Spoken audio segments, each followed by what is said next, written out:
Terkaitnya maraknya aksi pencurian kendaraan motor yang terjadi di Kota Palembang dalam kurun waktu 1 bulan terakhir, membuat semua pihak termasuk asuransi pembiayaan kendaraan bermotor menerima keluhan dari konsumen untuk mengajukan klaim asuransi kendaraan.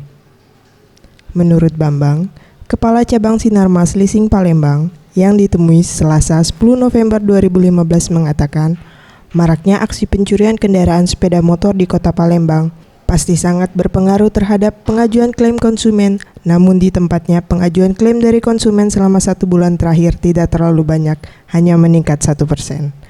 Namun jika konsumen yang mengajukan klaim karena kendaraannya hilang, pihaknya akan menghapus pokok hutang, dan konsumen cukup datang dengan membawa surat kehilangan dari kepolisian, dan pihak Sinarmas akan mengecek lapangan untuk melihat kronologis kejadian.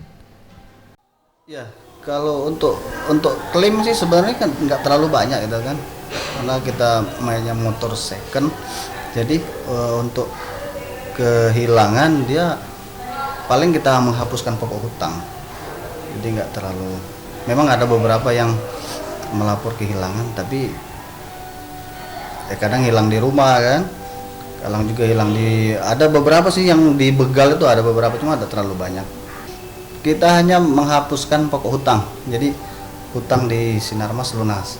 Kalau untuk motor ya, kalau mobil beda, mobil ada asuransi memang. Ia juga menambahkan, meningkatnya tingkat pencurian pada sepeda motor tidak mempengaruhi persentase klaim kehilangan pada leasing Sinarmas Palembang. Septiawan Rizky, Mega Dwi Handayani, Sriwijaya TV.